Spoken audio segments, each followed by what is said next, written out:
native New Yorker? Okay, good. So like like all the different kinds of cream cheeses that come on bagels? I'll never order a bagel because I'm like, what's in that one? Why would I want vegetables in my cream cheese? What's in that one? Garlic? I have to go to work. What's in that one? Fuck it, just give me some juice or something. Yeah, what else do I do that's super New Yorker? I can read and stand in someone's armpit on the subway. I actually mumble under my breath at tourists who are walking too slowly. Yeah.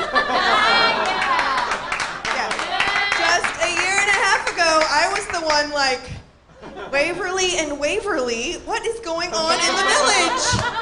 I don't how can you be on the corner of Waverly and Waverly? Oh, look, it's Gay Street. It's so cute. Y'all blackout? Were y'all here for the blackout? Okay. Y'all, I can see the confusion. Y'all means plural you. Okay? I taught English overseas. There are 600 Bulgarian kids running around saying y'all. I love it. I think that's perfect. Talking about happy, I have to admit something. I think I'm in love with my dentist. Has anybody else ever had this experience? We have like the worst insurance coverage in the world for dental care at NYU, in case anyone's taking notes. I'm in love with my dentist. I've been like 4 times in the last 2 months. She's hot. It totally changes the whole, no, Novocaine. I'll just take it. She smells good too. Yeah, you wanna know what's really bad? Her name's Dr. Ho. I'm hoping, I'm so hoping. I am Southern, which, thank you for the 3 people who, go Southern. Wow, that's weird. Normally people are like, does that mean like Southern Jersey? What is that? Yeah. What else do I do that's definitely got me going to be a New Yorker?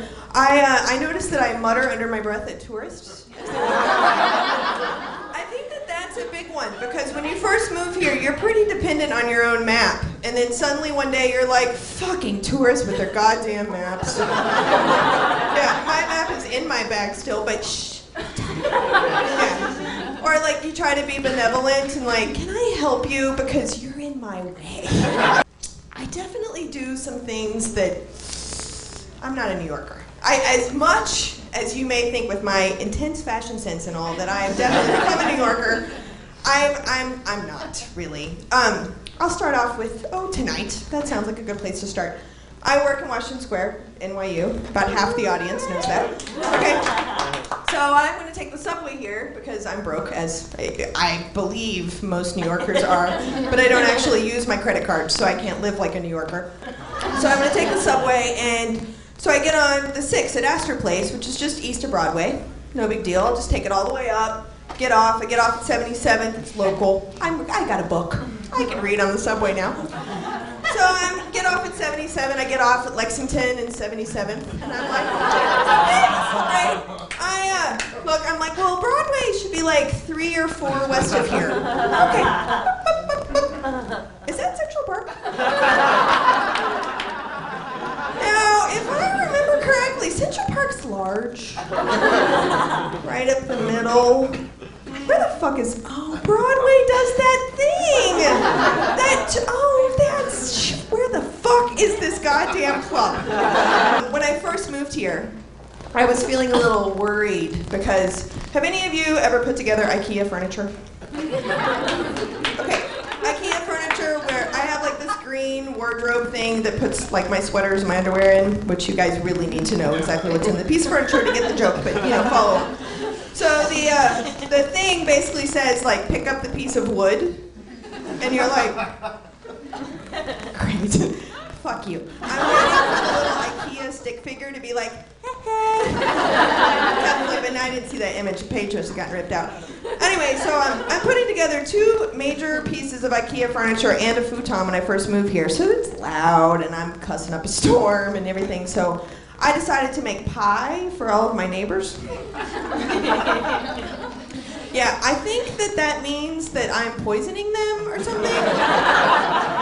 I've lived with the same people for almost 2 years, and they still like kind of avoid me in the stairwell, which is hard because the stairwell's not much wider than my own hips, but they're like, it's the pie lady. She made me me a pie about a year and a half ago.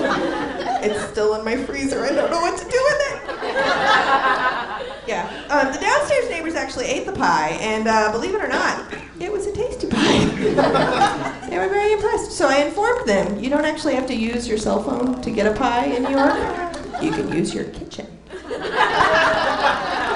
I'm Southern, so of course the main ingredient in the pie is Cool Whip. I guess another piece that I think disqualifies me as becoming a New Yorker, especially, you have no idea. I mean, maybe you do, or you can pretend, or you've had enough to drink to be like, oh dude, totally no. But I work in the LGBT office, so my job is to be a lesbian. I am gay for pay, as I like to call it. So the more lesbian I am, I don't get a raise. But I'm in New York City.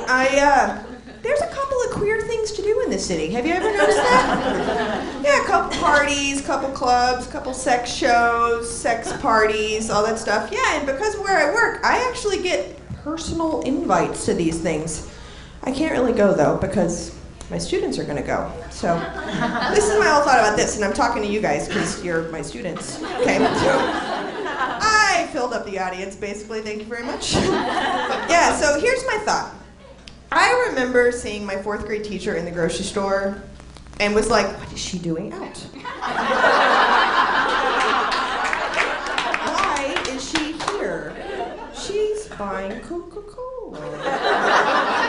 So I'm thinking, if I freaked out that much in 4th grade at a grocery store, my students walking in, seeing me doing things I wish I could do in this city, probably it's gonna have the same reaction, if not worse. Jessica Pettitt!